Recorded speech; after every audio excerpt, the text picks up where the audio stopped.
الحمد للہ رب العالمین۔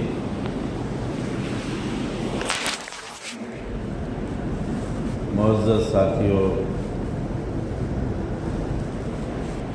ہم پچھلے 3 جمعوں سے حضرت ابراہیم علیہ السلام اور ان کی آزمائشیں اور حضرت ابراہیم علیہ السلام کا عزم، حضرت اسماعیل علیہ السلام کا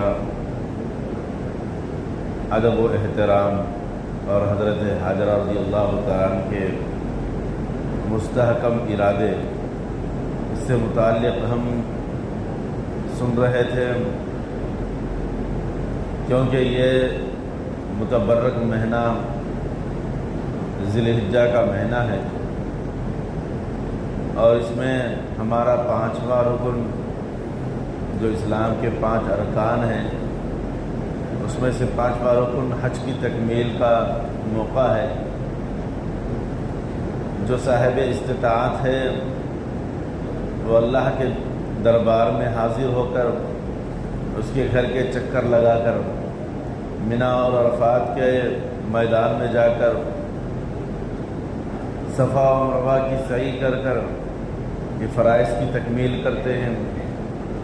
اور وہاں پر جو اہم چیز ہے قربانی، اس قربانی کو بھی وہاں پر انجام دیا جاتا ہے۔ یہ جو نقشہ ہے، یہ پورا نقشہ حضرت ابراہیم علیہ السلام کے بعد جو اللہ نے غیر ذی زرع علاقے میں، یا نہ جہاں کوئی آبادی تھی، نہ کوئی چہل پہل تھی اور نہ ہی کوئی سرسبز و شاداب علاقہ تھا، بلکہ بنجر زمین کے پاس اللہ تبارک و تعالیٰ نے حضرت حاجرہ اور حضرت اسماعیل علیہ السلام کو چھوڑ آنے کا حکم دیا۔ اس کے بعد جو اعمال وہاں پر حضرت حاجرہ سے اور حضرت اسماعیل سے ہوئے، اس کا ایک پورا نقشہ ہے، اور حضرت اسماعیل علیہ السلام کے پیر رگڑنے کی وجہ سے، ایڑی مارنے کی وجہ سے جو پانی کا چشمہ وہاں سے پھوٹا، اور وہاں سے پانی کا چشمہ جو نکلا، جس کو ہم زمزم کہتے ہیں، آج پوری دنیا اس سے سیراب ہو رہی ہے، بڑا شفایاب پانی ہے۔ تو یہ جو نقشہ ہے، اس نقشے کی تکمیل آج ہر حاجی کرتا ہے ہمارے پاس۔ امت محمدیہ صلی اللہ علیہ وسلم میں اس کو فرض قرار دیا گیا ہے۔ ایمان کے 5 فرضوں میں سے 5واں رکن اور 5واں فرض حج بھی ہے، جو آج ہمارے بیشتر ساتھی، ہمارے دوست احباب اور ہمارے متعلقین اللہ کے دربار میں حاضر ہوئے ہیں، وہ اعمال شروع کر دیے ہیں اور حج کے ارادے سے احرام باندھ کر پہنچ چکے ہیں۔ اللہ تبارک و تعالیٰ سے دعا ہے کہ ہم سب کو اپنے گھر کا دیدار بھی نصیب فرمائے، مقبول حج عطا فرمائے، اور بار بار اپنے گھر کے دیدار کا شرف بخشے، کیونکہ ہر ایک کی خواہش ہوتی ہے کہ ہم بھی حرم جائیں، حرمین جائیں، حج و عمرہ کریں۔ یہ ہمارے ہر ایک کی خواہش ہوتی ہے، اللہ تعالیٰ ہم سب کو بار بار بلائے۔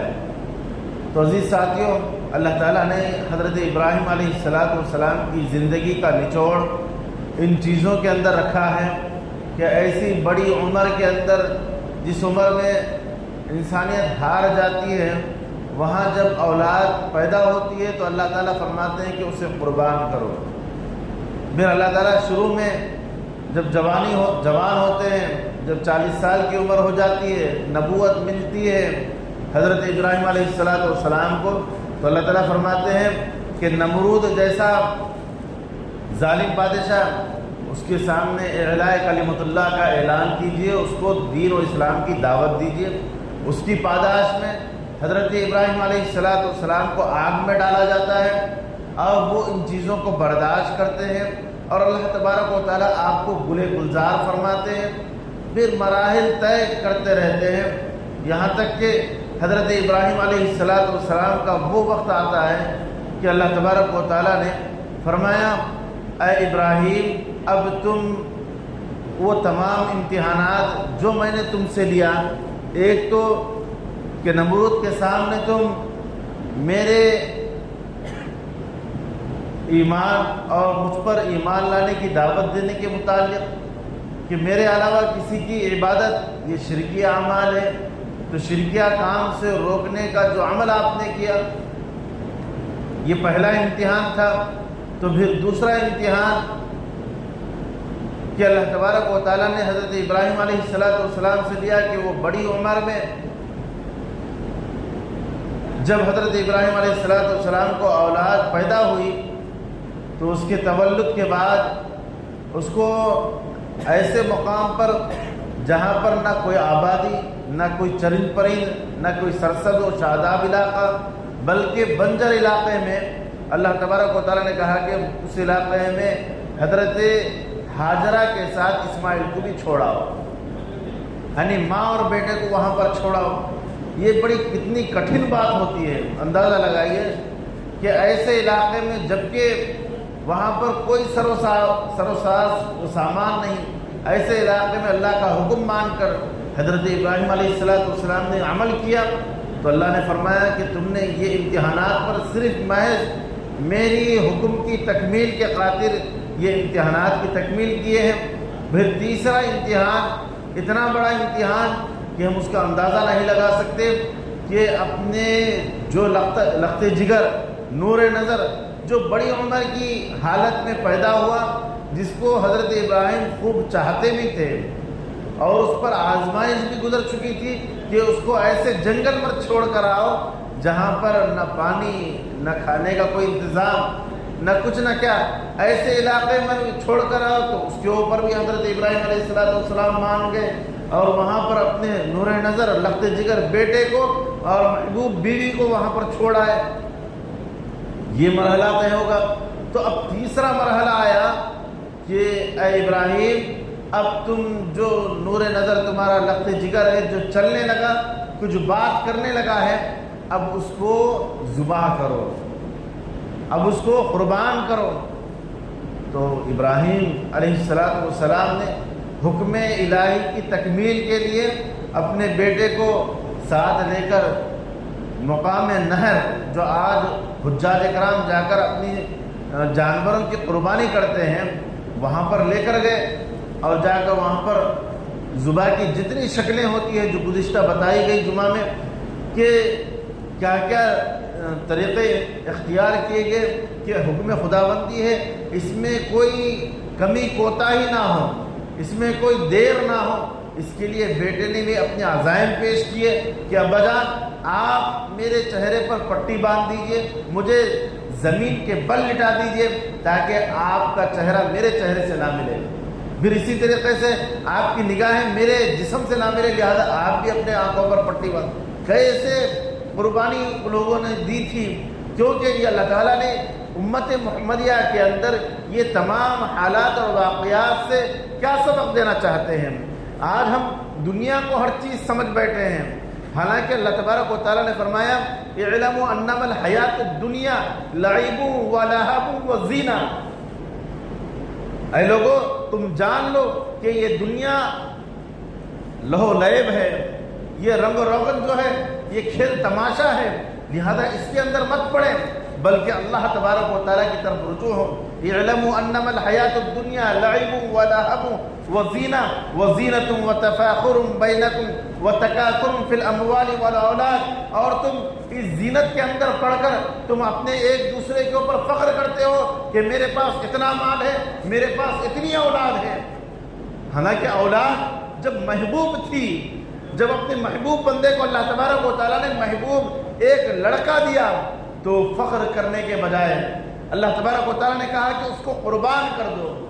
تو حکم تعمیل کے مطابق حضرت ابراہیم اپنے بیٹے کو اور اپنے لخت جگر کو، جس کے اوپر پورا ڈیپینڈ تھا، جس کے اوپر پورا حضرت ابراہیم علیہ السلام کو الفتیں، محبتیں اور تمام وابستگیاں اسی کے ساتھ تھی، اور آگے جا کر وہ نبی بننے والا بھی تھا، لیکن حکم تعمیل پر اس چیز کو قربان کرنے بیٹھے۔ تو اللہ تعالیٰ نے فرمایا کہ یہ رنگ و روغن ہے دنیا کی، یہ چمک دمک ہے، اس میں دھوکے میں نہ پڑے، اور یہ جو اولاد اور یہ مال و دولت، یہ ثروت کے اوپر جو تم فخر کرتے ہو، وہ ایک بھوس کی طرح ہے۔ جس طریقے سے پانی کی کھائی کی وجہ سے سمندر کے اندر کھائی بن جاتی ہے، اوپر سے دیکھنے پر بالکل چٹان بہترین دکھتی ہے، لیکن جب اس کے اوپر کچھ وزن چیز رکھی جاتی ہے، اس کے اوپر چلا جاتا ہے تو وہ گر جاتی ہے۔ اسی طریقے سے یہ دنیا کا بھی حال ہے کہ تم جن چیزوں کے اوپر فخر کر رہے ہو، جن چیزوں کے اوپر دعویٰ کر رہے ہو، جن چیزوں کو اپنا سمجھ رہے ہو، جن چیزوں کے اوپر اپنی تمام خواہشیں اور تمام صلاحیتیں اس کے اوپر نچھاڑ کر رہے ہو، وہ ختم ہونے والی چیزیں ہیں۔ اس کے اوپر کوئی چیزیں اللہ تبارک و تعالیٰ اس کو دلیل کے طور پر نہیں لیں گے، بلکہ اللہ تبارک و تعالیٰ ہمارے اعمال کو دیکھیں گے، ہمارے کردار کو دیکھیں گے، ہماری عبادتوں کو دیکھیں گے اور ہمارے مسائل کو دیکھیں گے۔ تو لہذا ہمارا کام وہ ہونا چاہیے جو حضرت ابراہیم علیہ السلام کی پوری زندگی کے اندر یہ نمایاں طور پر اسباق ملتے ہیں کہ ہم وہ کام کریں جس سے اللہ راضی ہو جائے، جس سے اللہ تبارک و تعالیٰ نے جو احکامات دیے ہیں ان احکامات پر چل کر ہم اس عارضی دنیا کو مستقل نہ سمجھیں، بلکہ یہ عارضی ہے، استعمال کے طور پر ہے، ضروریات کی تکمیل کے طور پر ہے، اس کو اسی حد تک رکھے۔ حد سے زیادہ تجاوز کرنا، یہ غلو پسندی کرنا، یہ چیزیں انسان کو ہلاکت میں ڈالتی ہیں۔ کیونکہ آج ہم دیکھ رہے ہیں کہ ہم اپنی زندگیوں کے اندر کن کن مراحل سے گزر رہے ہیں۔ آج دنیا کمانے کے لیے، کچھ مال جمع کرنے کے لیے، کچھ اپنے بینک بیلنس کو بڑھانے کے لیے ہم جھوٹ کا سہارا لیتے ہیں، حالانکہ اللہ کے نبی صلی اللہ علیہ وسلم نے فرمایا الصدق ینجی، سچی بات کہنا، سچ بات کہنا یہ تمہیں نجات دلائے گی، لیکن ہم اپنی نجات کا ذریعہ جھوٹ کو باندھا ہے۔ اللہ کے نبی آگے فرماتے ہیں وَالْكِذْبُ يُهْلِكُ، اور جھوٹ بات تمہیں ہلاکت میں ڈالنے والی ہے۔ عزیز ساتھیوں، اندازہ لگائیں اس دنیا کو بنانے اور سنوارنے کے لیے ہم جھوٹ کا سہارا لیتے ہیں۔ کئی ایک معاملات کے اندر ہم دیکھیں کہ ہمارا جھوٹ کا سلسلہ رکنے کو اور تھمنے کو نہیں ہے، حالانکہ اللہ تبارک و تعالیٰ نے نبی رحمت صلی اللہ علیہ وسلم سے یہ اعلان فرما دیا، اے بندو، تمہاری نجات، تمہاری کامیابی، تمہاری بھلائی اور تمہاری اس دنیا کے اندر سرخروئی اس کے اندر ہے کہ تم سچ بات کہو۔ یہی وہ بات تھی جو حضرت ابراہیم علیہ السلام نے بادشاہ نمرود کے سامنے پیش کیا تھا کہ سچ تو یہ ہے کہ تم جن خداؤں کو اپنا معبود سمجھ بیٹھے ہو، جن خداؤں کو مشرکانہ طور پر عمل کر کر اللہ کا شریک بنا رہے ہو، یہ جھوٹ ہے۔ سچ تو یہ ہے، اگر تمہیں سچ جاننا ہو تو میں نے ان بتوں کو توڑا ہے، اور جو بڑا بت ہے آلۂ خدر اس کے پاس ہے، جن ہتھیار سے ان بتوں کو، چھوٹے چھوٹے بتوں کو توڑا گیا ہے، جس بت خانے کے اندر 360 بت تھے، اس کے اندر ایک بڑا نمایاں بت تھا جس کی وہ عبادت کرتے تھے، اور یہ سمجھتے تھے کہ 360 ایام کے یہ 360 بت ہے جو ہمارے تمام مسائل کو حل کرنے والے ہیں، ایک ایک دن کے مسئلے کو اور پریشانیوں کو دور کرنے والے ہیں۔ تو حضرت ابراہیم نے ان کے دماغوں کے چولوں کو ہلایا اور ان کے دماغوں کو درست کیا، اور یہ کیا کیا؟ سچ کا سہارا لے کر ان بتوں کو توڑا، اور جو آلۂ قتل ہے اور جو ہتھیار تھا وہ بڑے بت کے ہاتھ میں رکھ کر واپس آئے۔ جب پوچھا گیا اے ابراہیم یہ قتل کس نے کیا، تو حضرت ابراہیم نے کہا تم جھوٹ کا سہارا لے رہے ہو، اور جھوٹ کے سہارے سے تم یہ کہہ رہے ہو کہ تمہارے بت تمہارے 360 دن کے کام آئیں گے، پوری زندگی تمہارے کام آئیں گے۔ یہ بتائیے جب یہ کام آ رہے ہیں تمہارے مسائل کے اندر، تمہارے کھانے پینے کے لیے، تمہارے سورج روشنی نکالنے کے لیے، تمہارے غلہ اور اناج کے لیے، پانی برسانے کے لیے، تمام ضروریات کے لیے تمام معبودین موجود ہیں، تو آپ کیوں نہیں پوچھتے ان سے کہ تمہارا حال کس نے کیا؟ وہی بتائیں، کیونکہ جب تمہاری ضرورت وہ پوری کر رہے ہیں، جب وہ تمہارے تمام حاجتیں حاجت کشا اور مشکل کشا وہ بن رہے ہیں تمہارے، تو تم انہی سے کیوں نہیں پوچھتے؟ جب اتنی بڑی بڑی ضرورتیں جب وہ پوری کر رہے ہیں تو یہ بھی پوچھ لیں کہ تمہارا یہ حال کس نے کیا، کیا وجہ پیش آئی؟ تو نمرود سمجھ گیا کہ یہ ہم کو پریشان کرنا چاہتے ہیں، یہ وہ کہاں ہیں؟ نمرود نے خود اپنی زبان سے کہا اے ابراہیم کیا تم نہیں سمجھتے کہ یہ معبود بات نہیں کر سکتے؟ تو حضرت ابراہیم نے فوراً جواب دیا جب یہ بات نہیں کر سکتے تمہارے کام کہاں سے حل ہو گئے؟ تو شرکی اعمال سے سچ کا سہارا لیا کہ ان سے سچ اگلایا کہ اے بادشاہ نمرود جب تم جھوٹ کا سہارا لے کر کہ یہ جھوٹے معبودین جو مشرکانہ اعمال کے اندر تم پڑھ کر تم اپنے عقائد و نظریات کو سب جان کر کہ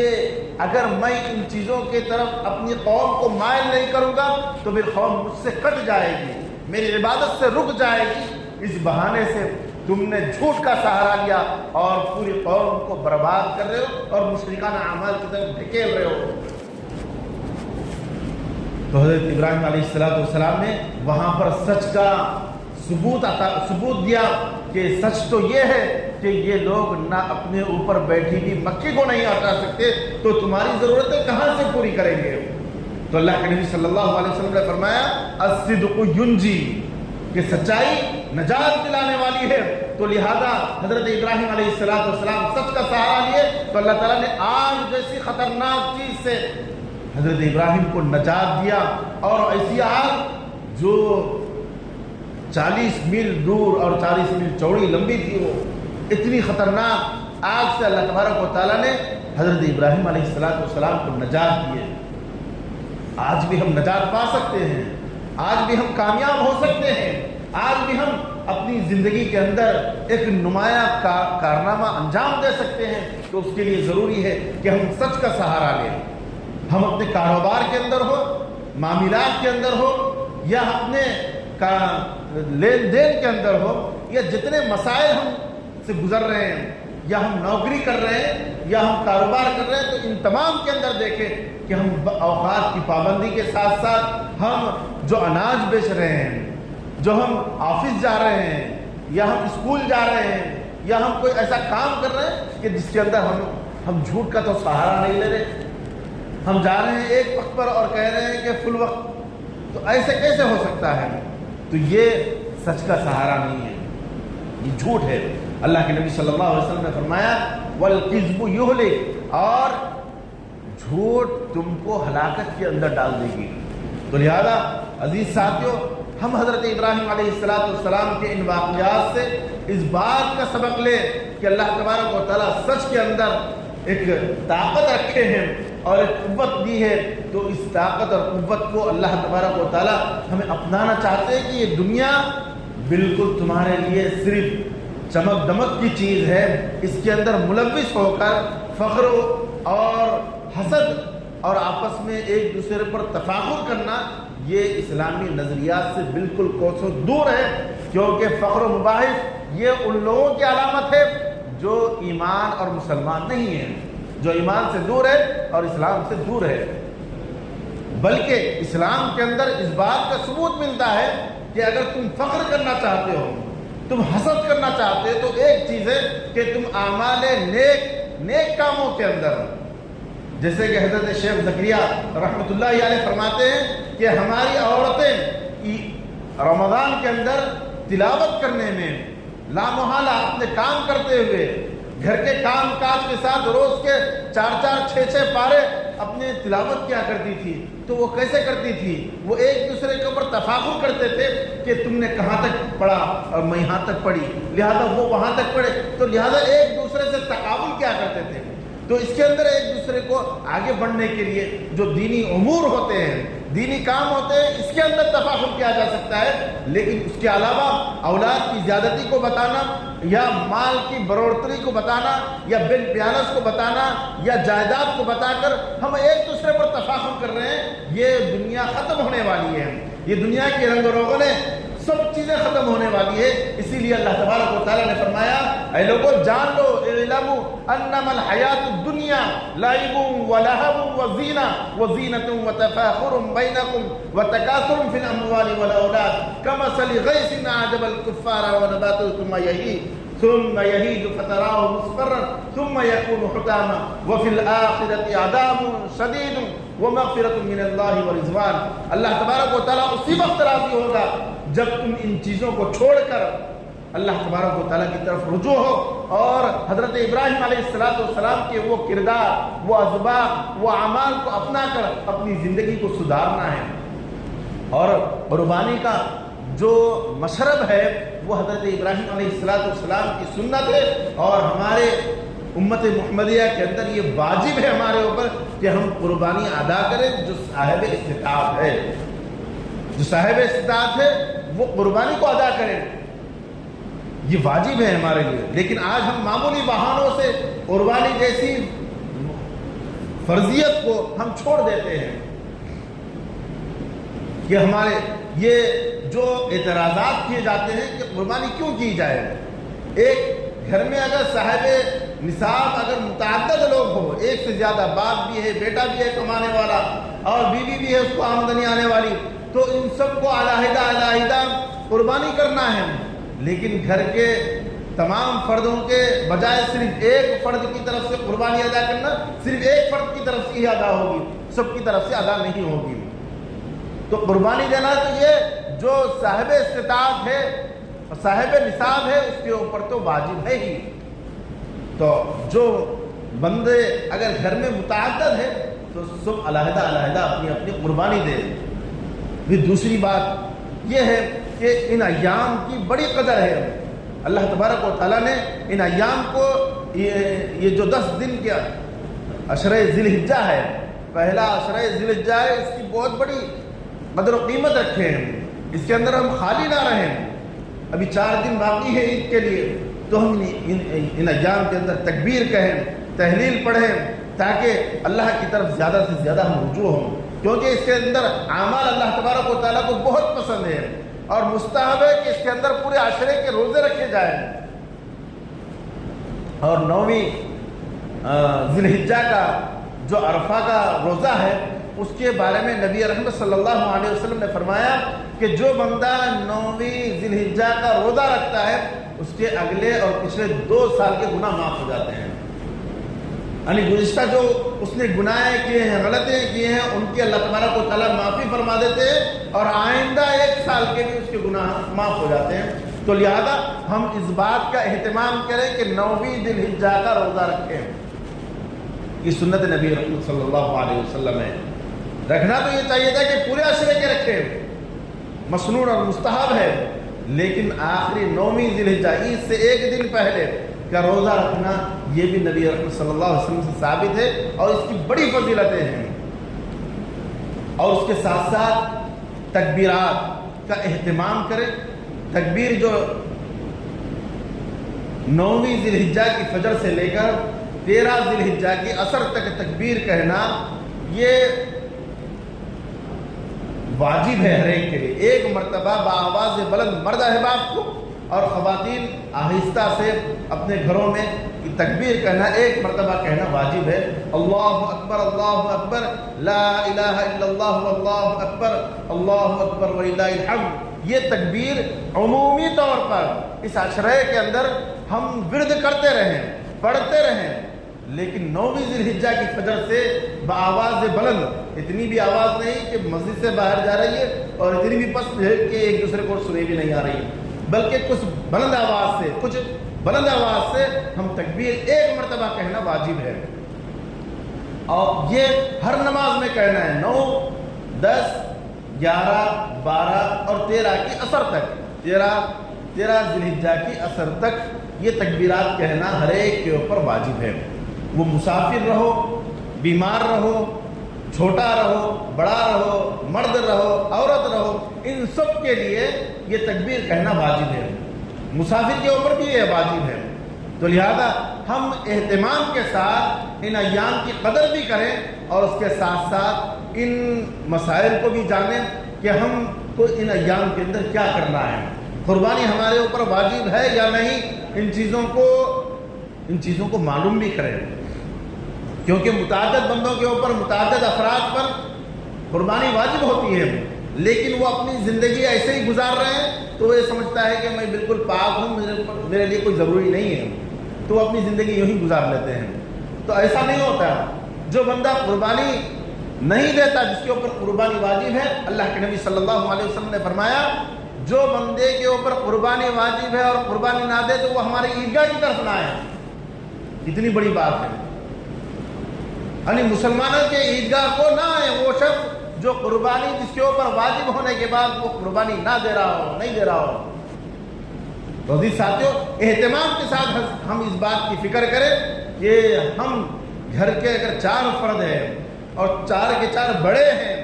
صاحب نصاب کو پہنچ چکے ہیں، جن کے پاس اتنا مال ہے کہ 52 تولے چاندی آ سکتی ہے، 52.5 تولے چاندی آ سکتی ہے، تو یا 7.5 تولے سونے کی مقدار کی قیمت یا سونا ہے خواتین کے پاس، تو ان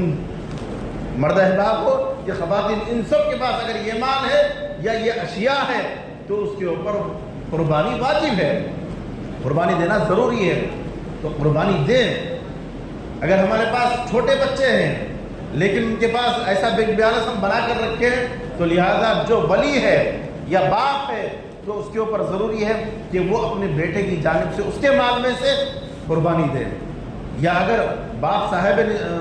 نصاب ہے اور اچھا ثروت والا ہے، پیسے والا ہے، تو اپنی اولاد کی طرف سے بھی قربانی دے، کیونکہ قربانی ایک ایسی چیز ہے کہ آفات و بلایات اور مصیبتوں سے روک دیتی ہے۔